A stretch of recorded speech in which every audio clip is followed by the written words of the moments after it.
Hello students, welcome to my Lalji MPR classes. I am Lalji Yadav, your math physics and reasoning teacher. मैं आपको math physics और reasoning पढ़ाऊंगा। फिलहाल मैं CBSE और UP board में जो परीक्षाओं में आने वाले क्वेश्चंस हैं उनके बारे में बताने जा रहा हूं। और मैं 10th का एक टॉपिक आपको बताऊंगा, पॉलिनोमियल। लेकिन पॉलिनोमियल मैं आपको पढ़ाऊंगा नहीं, आप ऑलरेडी पढ़ चुके हैं। बस मैं कुछ उन अनछुए पहलू को छूऊंगा, टच करूंगा, जो शायद आप स्कूल में ना पढ़ें लेकिन वो बोर्ड में आते हैं। आप अभी क्लास देखेंगे तो आपको लगेगा कि कुछ नया आपने सीखा है। अब ऐसा नहीं है कि बिल्कुल नया है, बहुत सारे लोग पढ़े भी होंगे, ऐसा नहीं है, धरती भी से खाली तो है नहीं। लेकिन मुझे उम्मीद है कि लगभग 80% लोग इसको नहीं जान पाए होंगे, नहीं पढ़े होंगे, लेकिन वो बोर्ड में पूछ सकता है। तो मैं कोशिश करूंगा कि वो 80% लोग भी इसको जानें। आप इसको पढ़ें और हमारे चैनल को लाइक और सब्सक्राइब करें। मेरे इस क्लास का, इस पढ़ाने का कोई फीस नहीं है, बस केवल लाइक शेयर और सब्सक्राइब है। आप बस पढ़िए, लाभ उठाइए, एग्जाम में बढ़िया नंबर लाइए और हमारे चैनल को सब्सक्राइब कीजिए। उसी के साथ हम शुरुआत करेंगे पॉलिनोमियल का। और उस पॉलिनोमियल में हमने पहले ही कहा कि मैं पूरा पॉलिनोमियल आपको पढ़ाने वाला नहीं हूँ, क्योंकि उतना टाइम है नहीं कि मैं फिर से डिटेल में पूरा पढ़ाऊँ। तो मैं ये मान के चलूँगा कि आपको पॉलिनोमियल आ रहा है, लेकिन उस पॉलिनोमियल में कुछ चीज़ें जो हैं जो आपको नहीं आ रही होंगी उसको मैं सॉल्व करने की कोशिश करूँगा, जो बोर्ड के एग्जाम में आपको फ़ायदा पहुँचाएंगी, बेनिफिशियल होंगी। तो शुरू करते हैं। सबसे पहले आपने सुना होगा क्वाड्रेटिक पॉलिनोमियल, वहीं से शुरुआत करेंगे हम। एक क्वेश्चन उस पर बन सकता है क्वाड्रेटिक पॉलिनोमियल पे, और क्या मैं बताने वाला हूं जरा समझिएगा। जैसे fx इक्वल टू कहें या y इक्वल टू, इसी बात को बोले, एक ही चीज है, ax square plus bx plus c। It is the standard form of quadratic polynomial, standard form, where a is not equal to 0 and a, b, c, these all are real numbers, belongs to real number। ये symbol जो मैं बनाया हूँ, ऐसे करके symbol बनाया हूँ, इसको बिलोंग्स टू पढ़ते हैं या इज एलिमेंट ऑफ पढ़ते हैं। बिलोंग्स टू या इज एलिमेंट ऑफ, ये 11th में सिंबल यूज होता है। 10th में शॉर्टकट में लिखने के लिए मैंने इसको लिख दिया है इज एलिमेंट ऑफ या बिलोंग्स टू। या आप ऐसे भी लिख सकते हैं कि where A B C are real numbers. कुल मिला के मेरे बताने का मतलब ये है कि ए बी सी जो है वो रियल नंबर है। तो रियल नंबर में से कुछ भी ए बी सी हो सकता है, बशर्ते ध्यान रहे कि जो ए है यह 0 नहीं होना चाहिए। ए का मतलब क्या है? Coefficient of x square. अब यहाँ पे जरा ए बी सी को हमने जान तो लिया कि रियल नंबर है, लेकिन ये एक्चुअल में है क्या, इसको हमको कैसे याद रखना है, ये समझना है। आप याद रखिएगा कि जो ए है, ए का मतलब एक्स स्क्वायर के साथ जो भी कोफिशिएंट आएगा उसको हम ए कहेंगे, और एक्स के साथ जो कोफिशिएंट आएगा उसको बी कहेंगे, और जो कांस्टेंट रहेगा जिसमें कोई वेरिएबल नहीं लगा रहेगा उसको सी कहेंगे। ठीक है, तो here A is coefficient of x square and b is coefficient of x and c is constant of। तो a b c के बारे में आपने जान लिया। a नॉट इक्वल टू 0 मैंने लिखा है, a नॉट इक्वल टू 0 इसलिए लिखा है कि अगर a ही 0 हो जाएगा तो मल्टीप्लाई करने पे ये पूरा फंक्शन 0 हो जाएगा, ये पूरा टर्म 0 हो जाएगा। और जब ये टर्म 0 हो जाएगा तो बचेगा bx प्लस c, और bx प्लस c लीनियर हो जाएगा, क्वाड्रेटिक रहेगा ही नहीं। इसलिए अगर क्वाड्रेटिक रहना है तो एक्स स्क्वायर का कोफिशिएंट तो 0 नहीं होना चाहिए। एक्स का कोफिशिएंट 0 हो सकता है बाय द वे, क्योंकि ये तो मैंने बताया ना कि ये जो है स्टैंडर्ड फॉर्म, अगर ये स्टैंडर्ड फॉर्म है तो जो क्वाड्रेटिक इक्वेशन बिल्कुल अपने फुल फॉर्म में होगा, एकदम स्टैंडर्ड फॉर्म में होगा, वो इसको फॉलो करेगा। लेकिन अगर इसमें से ये टर्म्स गायब हो जाए या ये टर्म्स गायब हो जाए, चाहे बी 0 हो जाए, सी 0 हो जाए, तो भी चलेगा, बस इसको जीरो नहीं होना है, तब भी इसको क्वाड्रेटिक आप कहोगे। आपने सीखा होगा। मेरा काम यहाँ नहीं है ये सब समझाना, क्योंकि बेसिक बातें हैं इसलिए थोड़ा सा बता दिया हूँ। मेरा काम है क्वाड्रेटिक का ग्राफ बनाना। क्वाड्रेटिक का ग्राफ बनाना, ये बताना कि क्वाड्रेटिक से कैसा ग्राफ बनेगा, और उस ग्राफ से एक चीज हमको निकालनी होती है, वर्टेक्स। वर्टेक्स वर्टेक्स ठीक है। वो जो ग्राफ बनेगा उससे वर्टेक्स फाइंड करना हमारा मेन काम है। मैं आपको यही वर्टेक्स सिखाने के लिए वीडियो बना कि वर्टेक्स कैसे निकालेंगे। उस वर्टेक्स को हिंदी में शीर्ष कहते हैं। जो इंग्लिश मीडियम वाले हैं तो वर्टेक्स समझे, और जो हिंदी मीडियम वाले हैं उसको शीर्ष समझेंगे, यानी हमको शीर्ष फाइंड करना है, वर्टेक्स फाइंड करना है। तो मैं आपको एक चीज बता दूं कि इस प्रकार से fx equal to px equal to, इसको px भी कर सकता है, fx भी कर सकता है, या y इक्वल टू जो भी ये पॉलिनोमियल दिया रहेगा क्वाड्रेटिक, उसको y इक्वल टू हम मानेंगे। तो यहां से जो भी हम ग्राफ बनाएंगे वो ग्राफ हमेशा पैराबोला बनता है। वो ग्राफ हमेशा पैराबोला बनता है। पैराबोला ये पढ़ेंगे आप 11th में। पैराबोला का पूरा एक टॉपिक होगा, उसको आप 11th में पढ़ोगे। वहीं पे आप शीर्ष निकालोगे तो शीर्ष वहां भी निकाला जाएगा, लेकिन वहां दूसरे मेथड से निकाला जाएगा, उसके मेथड से निकाला जाएगा। तो अभी तो आप 11th का टॉपिक पढ़े नहीं, लेकिन फिर भी यहाँ शीर्ष पूछ देगा तो आप कैसे निकालोगे, तो वो तरीका आपको नहीं सीखना है। आपको 10th लेवल पे ही आप कैसे इसको निकाल सकते हैं, इसका वर्टेक्स कैसे निकाल सकते हैं, वो हम सिखाने वाले हैं। जब भी इस टाइप का कोई इक्वेशन क्वाड्रेटिक पॉलिनोमियल दे दे तो उस पॉलिनोमियल का से आप ग्राफ बना करके पहले तो ग्राफ सीखेंगे। हालांकि जब हम शीर्ष निकलवाएंगे तो उसमें ग्राफ की कोई जरूरत नहीं पड़ेगी, हम बिना ग्राफ का ही निकलवाएंगे।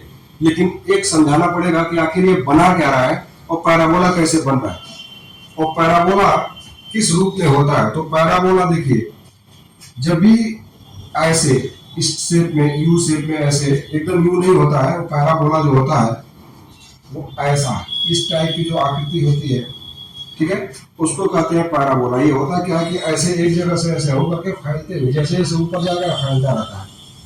तो ये ऊपर की तरफ मैंने बना दिया। जो पैराबोला ऊपर की तरफ बनेगा उसको कहेंगे अपवर्ड पैराबोला। अगर इसका माउथ ऊपर की तरफ है, अपवर्ड फेसिंग है, तो ये हो जाएगा, यानी ये ऊपर की तरफ अगर ओपन है तो ये हो जाएगा अपवर्ड पैराबोला। अगर यही पैराबोला ऐसे है तो नीचे की तरफ ओपन है तो इसको कहेंगे डाउनवर्ड पैराबोला। पैराबोला ऐसे भी बन सकता है, राइट हैंडेड पैराबोला बोलते हैं। पैराबोला ऐसे भी बन सकता है, ये लेफ्ट हैंडेड पैराबोला है, ठीक है। पैराबोला किसी भी तरीके से बन सकता है, लेकिन इतना सारा डिटेल जो है 11th में आएगा। आपको सिर्फ अपवर्ड पैराबोला और डाउनवर्ड पैराबोला के बारे में ही समझाऊंगा मैं, और वही यहाँ से आएगा, 10th लेवल पे सिर्फ वही आएगा। और उसमें भी ये पैराबोला बनाने को हो सकता है दे ग्राफ बनाने के लिए, ठीक है, तो वो भी मैं सिखाने वाला हूँ। आपका मेन काम है इसका वर्टेक्स निकालना, यानी इस वीडियो को बनाने का मेरा मेन मोटिव है इसका वर्टेक्स फाइंड करना। और वर्टेक्स कौन सा है, ये है इसका वर्टेक्स। जब पैराबोला बना हुआ है तो इसका जो सबसे निचला हिस्सा है ना, सबसे निचला हिस्सा, इसी का कोऑर्डिनेट हमको फाइंड करना है, इसी को वर्टेक्स कहते हैं। अगर पैराबोला ऐसे बना है तो ये जो इसका सबसे ऊपरी हिस्सा है, ये वाला सबसे ऊपर वाला हिस्सा, ठीक है, ऐसे जा करके जहां से टर्न कर गया, ऐसे आकर के जहां से टर्न कर गया, अगर ऐसे अपवर्ड है तो सबसे निचला हिस्सा, डाउनवर्ड है तो सबसे ऊपरी हिस्सा, ये वाला ही वर्टेक्स है। इसी वर्टेक्स का कोऑर्डिनेट निकालना ही इस वीडियो का मेन टारगेट है। अब आप समझ गए होंगे कि मैं क्या कराने वाला हूं, यानी क्वाड्रेटिक पॉलिनोमियल जब दिया जाएगा तो उससे पूछ सकता है, पॉलिनोमियल दे के ही पूछ देगा कि उसका आप वर्टेक्स बताइए, आप कैसे निकालोगे। तो पहले तो मैं एक ग्राफ बताऊंगा, ठीक, जब वो ग्राफ बना लेंगे तो आपको दिखने लगेगा कि इसमें इसका ग्राफ कैसे बन रहा है और वर्टेक्स कहाँ है। उसके बाद मैं उसको फार्मूले से बताऊंगा कि कैसे आप फार्मूले से वर्टेक्स फाइंड कर सकते हो। तो सबसे पहले हम इसका ग्राफ समझते हैं, कैसे ग्राफ बनाएंगे। एक एग्जांपल मैं ले रहा हूं, इसको हम fx इक्वल टू कहें या y कहें, this is equal to x square minus 2x minus 8। समझ लीजिए कि यह एक क्वाड्रेटिक पॉलिनोमियल है, क्वाड्रेटिक पॉलिनोमियल।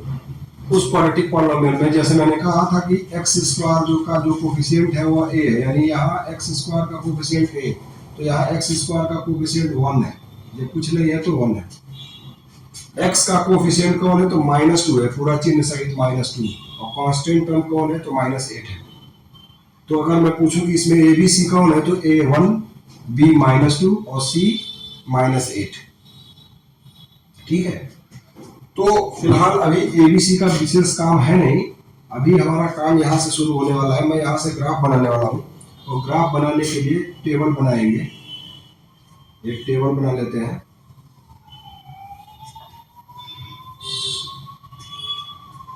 इस टेबल में आप ऐसे लिख सकते हो x और यहाँ y या एक्चुअल में कौन है, यही है पूरा x स्क्वायर -2x -8 का जो वैल्यू आएगा ना, जब हम इसमें x का वैल्यू रखेंगे तो रखने के बाद जो वैल्यू आएगा वही वैल्यू y का कहलाएगा। तो x और ये y के जगह पे है x स्क्वायर -2x -8, मतलब y का वैल्यू किस पे डिपेंड करता है, x पे डिपेंड करता है। अब x का वैल्यू हम रखेंगे कैसे, तो कुछ पॉजिटिव वैल्यू रख देंगे, कुछ निगेटिव वैल्यू रख देंगे। तो हम मान लीजिए रख देते हैं यहाँ पॉजिटिव वैल्यू, शुरुआत करते हैं -3 से, -3। ठीक है, तो -3, फिर -2 रख देंगे, -1 रख लेंगे, 0 1 2 3, कुछ निगेटिव कुछ पॉजिटिव वैल्यू हम रख लेंगे। तो मैंने -3 से शुरुआत की, -4 से भी आप कर सकते थे, उधर +3 पे गया हूं, आप और भी आगे जा सकते हैं, लेकिन इतना पर्याप्त है।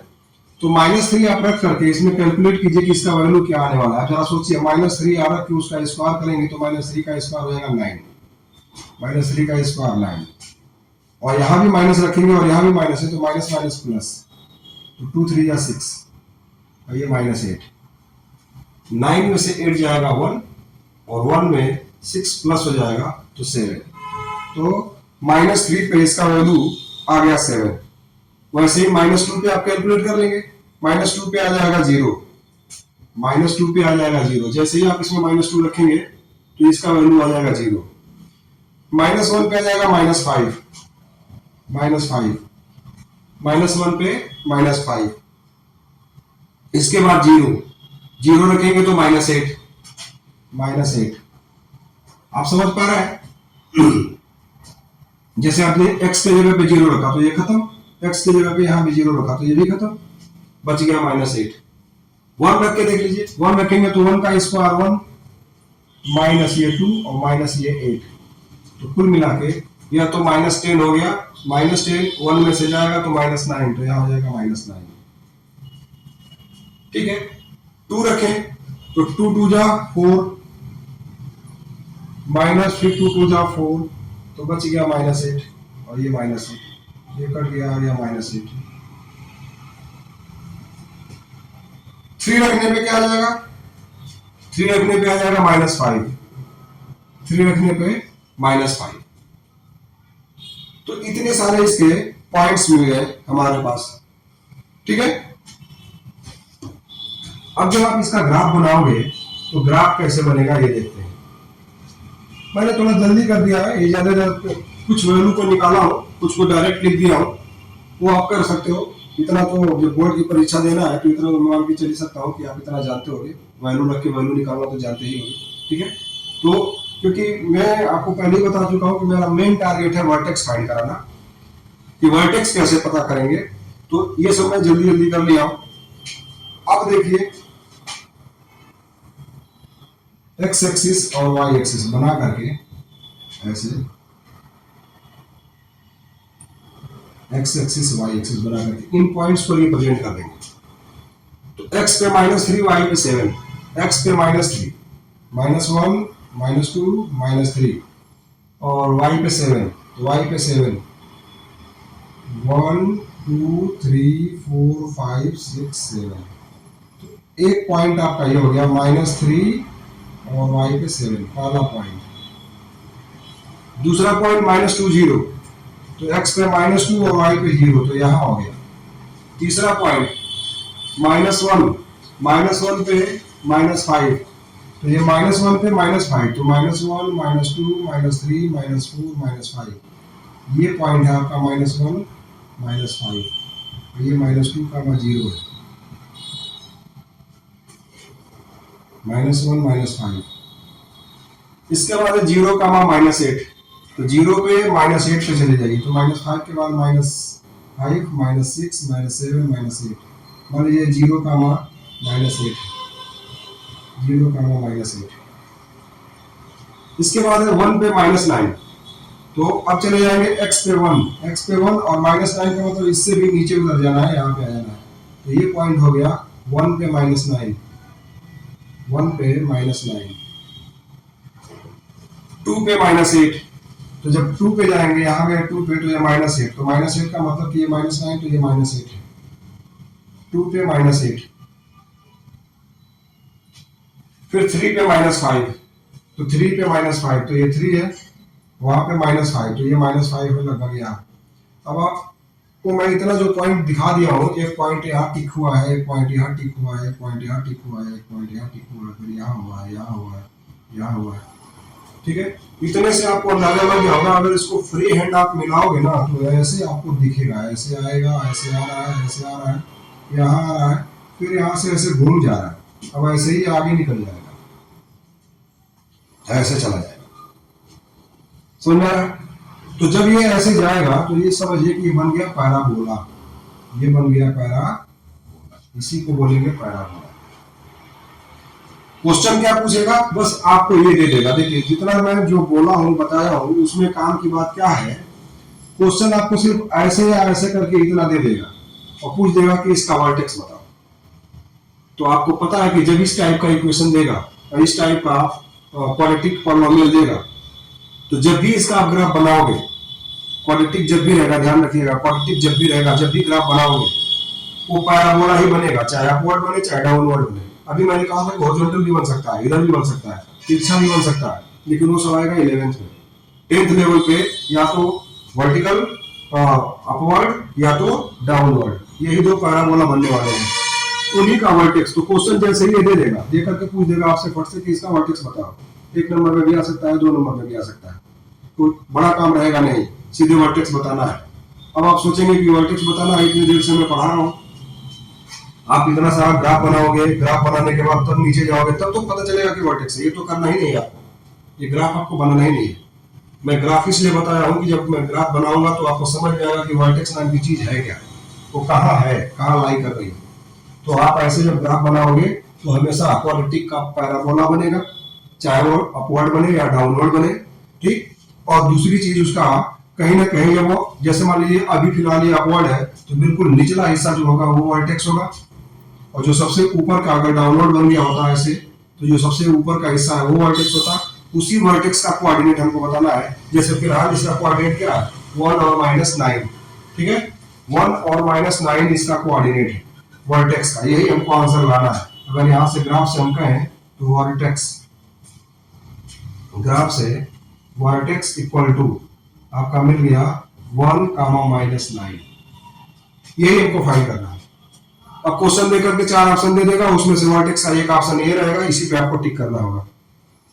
वही चीज हमको सिखानी है। अब जरा उस पे आते हैं कैसे करेंगे। ग्राफ तो आप समझ गए होंगे, तो ये भी आप समझ लिया होगा कि जब भी क्वाड्रेटिक पॉलिनोमियल देगा और अगर उसका ग्राफ बनाना है तो ग्राफ कैसा बनेगा, पैराबोलिक बनेगा। ये तो आप समझ लिए होंगे, ठीक है।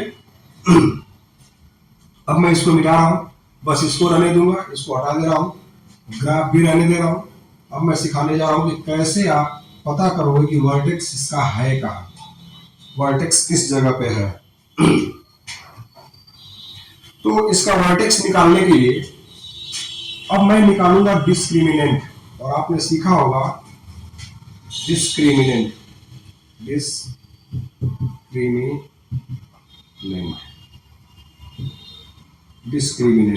डिस्क्रिमिनेंट को कैपिटल डी से रिप्रेजेंट करते हैं। उसका फार्मूला होता है b² - 4ac, ये आप जानते हो।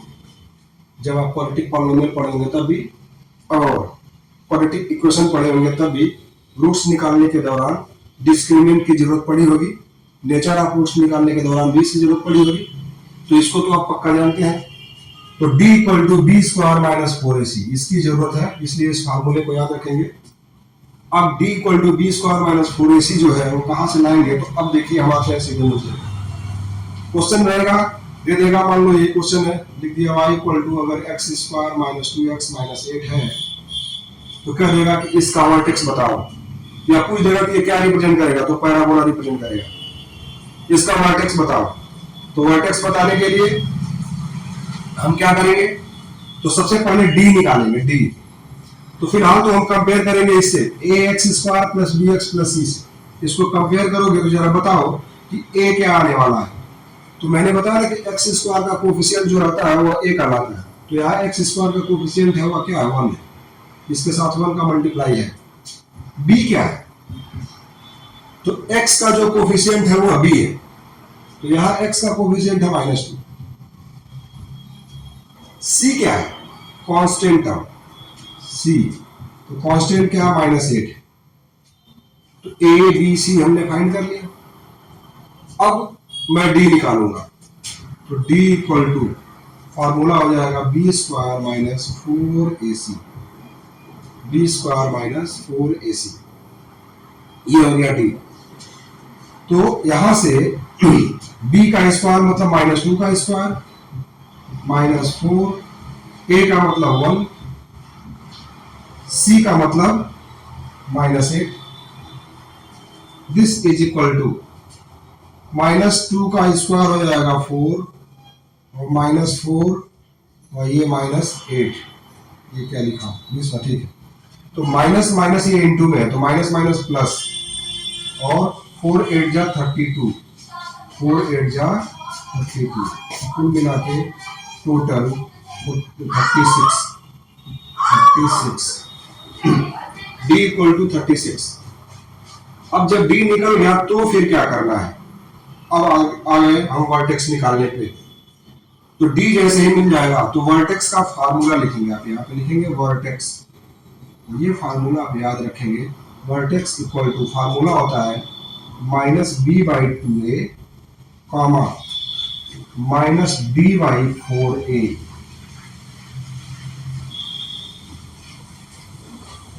बस यही मेन चीज है, इसी को बताने के लिए मैं इतना मेहनत किया हूं, इसी को बताने के लिए इतना मेहनत किया। अब ये कहां से आया उतना डिटेल में नहीं जाना आपको, आपको सीधे ऑब्जेक्टिव क्वेश्चन आएगा, टिक मारना है। तो क्वेश्चन में ऐसे क्वाड्रेटिक पॉलिनोमियल दे देगा या क्वाड्रेटिक इक्वेशन दे देगा, तो कह देगा कि इसका वर्टेक्स बताओ। तो आपको पता है, मैंने कई बार बता दिया है, इस वीडियो में कई बार बोल चुका हूं कि जो भी क्वाड्रेटिक रहेगा, जब उसका आप ग्राफ बनाओगे तो पैराबोला बनेगा। पैराबोला बनेगा तो उसका कहीं ना कहीं सबसे लोअर या सबसे टॉप वाला पॉइंट होगा, वही वर्टेक्स होगा। उसी वर्टेक्स को आपको पता करना है। तो जब ऐसा क्वेश्चन देगा तो अब हम क्या करेंगे, ये जो ग्राफ और आप बना के मैं समझाया हूं सब हटा देंगे, सीधे आप जो पॉलिनोमियल है उस पॉलिनोमियल से ABC इकट्ठा करेंगे और ABC इकट्ठा करके तुरंत D पे आ जाएंगे। D निकाल लेंगे b स्क्वायर माइनस 4ac से, और इस D का क्या नाम है, डिस्क्रिमिनेंट नाम है उसका। वो जब निकल जाएगा तो वर्टेक्स का ये फार्मूला रट लेंगे, आज ही इसको रट जाइए, -b/2a -d/4a। जब यह फार्मूला रट लेंगे तो अब देखिए यहाँ वर्टेक्स में निकाल रहा हूं, वर्टेक्स इक्वल टू -b, तो ये माइनस तो फार्मूले का है तो ये तो ऐसे ही रहेगा, और b देखिए माइनस और इसके बाद b, तो b के पास क्या है, b के पास है -2, तो वो अपना माइनस लेके आएगा, या तो फार्मूले का माइनस वो तो रहेगा ही, b के साथ जो इसका साइन अपना है वो लेके आएगा, और अपान में 2a, 2 into a के जगह पे क्या है 1 है, तो a की जगह पे 1 है, 1 रख लीजिए। -b/2a मैंने कर लिया है, फिर कॉमा -d/4a, तो माइनस, और d क्या है, तो d है 36, और अपान 4 into a की जगह पे 1, ये वर्टेक्स हुआ। अब आपको पता है कि -2 और में माइनस का मल्टीप्लाई तो 2 और अपान ये 2, फिर कामा ये -36 और अपान 4, ये 2 से 2 कट जाएगा 1, और ये हो जाएगा -9, ये हो गया वर्टेक्स। देखिए यहाँ वर्टेक्स कितना आया था 1 -9, यहाँ भी कितना आ गया 1 -9। आपको समझ में आ गया होगा कि मैं आखिर इतना मेहनत क्यों किया। स्पेशल क्वेश्चन है, ऑब्जेक्टिव क्वेश्चन में पूछ देगा, और अगर आप नहीं जानते रहेंगे, नहीं कर पाएंगे, छोड़ के चले आएंगे। अब इसमें इतना जो टाइम लगा उतना टाइम नहीं लगना है, अब आप बस थोड़ा सा प्रैक्टिस कर लेंगे तो बहुत जल्दी हो जाएगा। यानी आपको करना क्या है, देखिए अभी मैं अगला एग्जांपल लूंगा तो आपको करना क्या एक्चुअल में वहां समझ में आएगा। ये तो आपने कर लिया होगा, एक बार पॉज करके पूरा वीडियो देख लीजिए और इसको उतारना हो तो उतार लीजिए, इसके बाद में मैं इसको मिटाऊंगा।